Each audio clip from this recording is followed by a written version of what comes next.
Tentu saja juga hadir bersama kita, yakni pengasuh Pondok Pesantren Jarampingan Indramayu, Buya Syakur Yasin MA.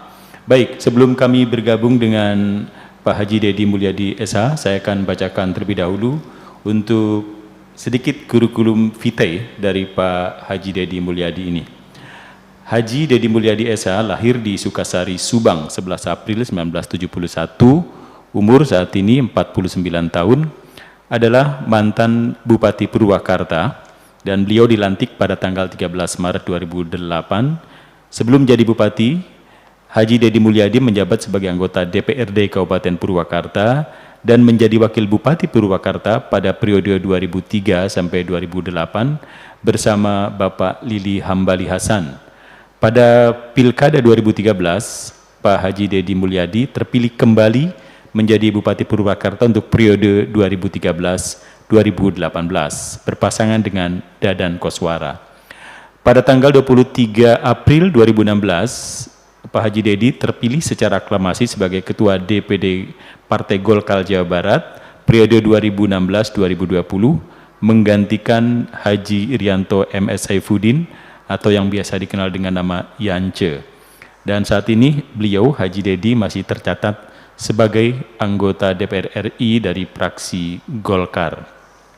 Baik, Sobat Hima TV, sekarang kita langsung bergabung saja dengan Pak Haji Dedi Mulyadi. Assalamualaikum Pak Haji Dedi. Waalaikumsalam. Alhamdulillah, ini sebuah kebahagiaan sekali Pak Haji, kita bisa bergabung dalam virtual kita di ngaji online malam hari ini. Baik, dan kita juga sudah bersama Buya Syakur malam hari ini. Barangkali mau sapa-sapaan dulu, silakan. Buya, apa kabar? Sehat, aduh rindu banget nih. Buya udah jadi YouTuber. Ya, alhamdulillah, sama-sama kita bersaing. Via YouTube. Kalau via YouTube dibayarnya oleh Amerika, jadi iya. termasuk kantek-kanteknya Yahudi. Iya, kapan Baik. nanti kita lagi ya. Iya, biar lebih akrab saya panggil Kang Dedi sajalah sesuai Ya, dengan Kang kayak di Dedi, YouTube boleh. begitu. Baik, Kang Dedi, silakan yang mau disampaikan pada kesempatan malam hari ini tentang heterogenitas dan prioritas masyarakat Indonesia. Ya. Silakan Kang Dedi. Ditulis jadi lagu deh. Ini silakan lihat lagunya. Siapa? Gimana Kang Dedi? Narasinya cukup sama lagu aja. Oh, Yang ngomong biar Buya aja. oh begitu. Kata mau film dulu, kata mau Iya, film iya, dulu. mau pakai lagu aja narasinya katanya. Iya.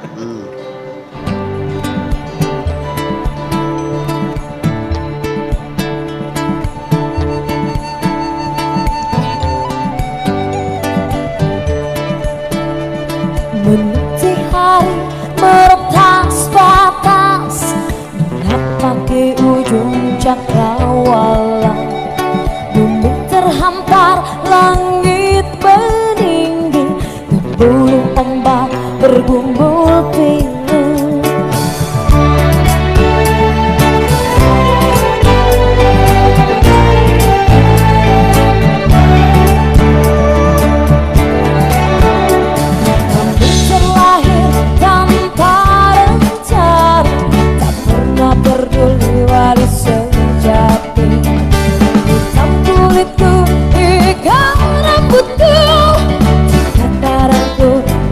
Wajahku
cinta.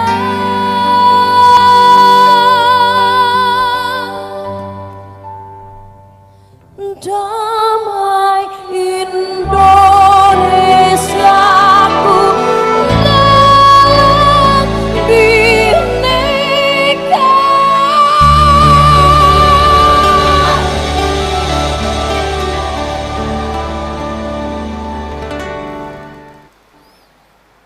Wah, luar biasa sekali. Ini sangat heterogen dan pluralis. Tapi Kang Dedi, apa yang bisa dapat jelaskan dari klip tadi? Silakan Kang Dedi. Adalah hanya di Indonesia ada dialog-dialog yang dilakukan menyoal persoalan agama dan budaya. Dialog-dialog itu dilakukan karena saking kebingungannya orang dalam memahami agama dan budaya. Yang kedua, saling klaimnya kelompok antara kelompok kebudayaan dengan kelompok agama. Padahal dari sisi artikulasi, sesungguhnya kita akan mengalami kebingungan ketika bicara mana budaya dan mana agama.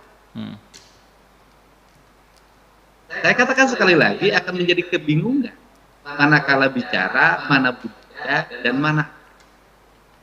Karena seluruh produk kebudayaan yang terjadi di seluruh negara, di seluruh dunia, itu berasal dari sebuah tradisi, yang tradisi itu adalah tradisi nilai-nilai spiritualitas yang di dalamnya bentuk unit utamanya adalah keyakinan diri kepada Tuhan, pada Hyang Murbeng alam Sunda, pada Gusti Numa Suci yang melahirkan tata kelola bangsa, tata kelola makanan, tata kelola pakaian, tata kelola seni. Nah, seluruh tata kelola itu berasal dari nilai-nilai keyakinan yang ada dalam diri setiap manusia yang membentuk komunitas yang disebut dengan kelompok adat. Orang hari ini menyebutnya kampung, padukuhan, kabuyutan, dan ragam bahasa. Nah, ketika bicara persoalan kebudayaan, nanti biar agama yang membuat tafsir adalah kiai. Nanti kalau saya membuat tafsir agama, nanti ribut lagi. Karena saya kan tidak punya landasan berpikir nas kayak kiai, jadi tidak berhak membuat tafsir tentang agama. Nanti saya sesat dan menyesat. Nah, ketika bicara tentang kebudayaan, itu kan bicara tentang budi. Bicara budi itu kan bicara tentang hati. Yeah. Kalau bicara tentang hati, maka baru melahirkan daya. Kalau bicara daya, itu berarti bicara tentang pikiran. Kalau bicara tentang pikiran dan tentang hati kemudian menjadi produk bahasa, itulah kebudayaan. Jadi kalau ada yang menentang bahwa bahasa bukan kebudayaan, saya cari landasan teoritisnya kalau bahasa itu bukan kebudayaan. Kalau sudah menjadi produk bahasa, pertanyaannya adalah agama mana yang tidak bisa tidak dijelaskan dengan bahasa? Iya. Itu saja. Agama mana yang tidak dijelaskan dengan bahasa? Yeah. Bagaimana kita menjelaskan agama kalau tidak dengan bahasa, sedangkan bahasa itu budaya? Nah, karena agama yang murni itu, dalam pandangan saya, itu hanya ada dalam rasa. Karena agama yang murni hanya ada dalam rasa, maka yang merasakan kemurnian agama adalah orang yang mampu melakukan dialogis secara kontinu melalui proses kontemplasi, melalui proses tapakur, melalui proses tadabur, melalui proses tapa berata, melalui proses apapun yang dilakukan kalimat-kalimatnya, kemurnian dialogis dengan Tuhan itulah adalah makna agama yang sebenarnya. Nah, maka itu sifatnya privacy, pribadi perseorangan, gitu. Karena pribadi perseorangan susah dijelaskan kepada pihak lain. Bagaimana kita menjelaskan sebuah proses dialogis kita dengan yang maha tunggal, yang maha kuasa, yang memiliki tingkatan bahasa bukan dalam tingkatan bahasa kita. Kita terjemahkan dalam bahasa kita, bahasa yang dipengaruhi oleh dialektika, bahasa yang dibatasi oleh huruf bahasa yang dibatasi oleh kosakata. Nah, ini kan dari sini juga akan menjadi problem panjang. Nah, mari kita misalnya nanti biar kayak kita menjelaskan bagaimana kemurnian dialektika antara Kanjeng Rasulullah Shallallahu Alaihi Wasallam dengan Gusti Allah Subhanahu Wa Taala.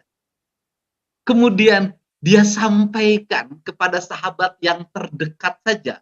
Mungkin banyak makna yang tidak bisa dia jelaskan. Karena bahasa universal itu dijelaskan dalam bahasa verbal. Ini kan baru dari Kanjeng Nabi pada sahabat yang terdekatnya. Apalagi dari Kanjeng Nabi pada orang Indramayu.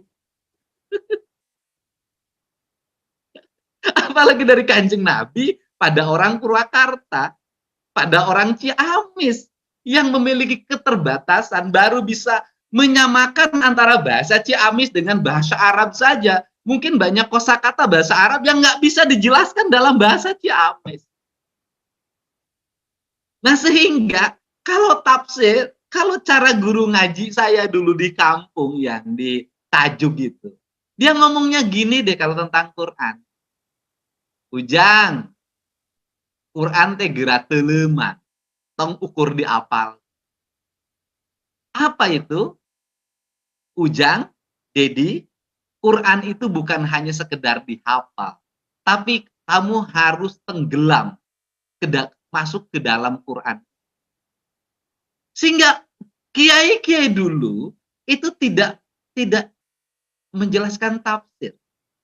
Kiai-kiai dulu tuh cukup sama muridnya nyuruh puasa. Muasain ayat dari ayat per ayat. Setiap baca satu ayat besoknya puasa. Satu ayat besoknya puasa. Satu ayat besoknya puasa. Satu ayat besoknya puasa. Keuniversalitasan Quran itu hanya bisa dipahami oleh tenggelamnya kita pada ayat-ayat itu. Kalau kita tenggelamnya kita pada ayat-ayat itu, maka kita akan menikmati dalam ketenggelaman kita ke samudra yang luas, yang hanya kita yang bisa merasakannya, bukan masuk ke wilayah perdebatan yang tidak henti penuh dengan hawa nafsu. Nah, ini dari kaidah itu. Sehingga kalau saya memahami kaidah itu, ya agama itu, ya privasi kita, tenggelamlah ke dalam samudra. Perbanyaklah puasa, perbanyaklah tafakur, perbanyaklah tadabbur, kemudian lakukan dialektika, dialogi secara personal Anda. Jangan melakukan terlalu banyak komunal. Kalau sudah komunal, ada mobilisasi massa, ada sound system yang besar, harus pasang tenda. Terlalu lama kita melakukan dialog dengan Tuhan secara komunal seperti itu. Masa sih dialog-dialog spiritual individual Anda berikan pada yang lain? Kalau saya satu aja, kenikmatan saya tak akan saya berikan pada yang lain. Karena agama itu egois sebenarnya.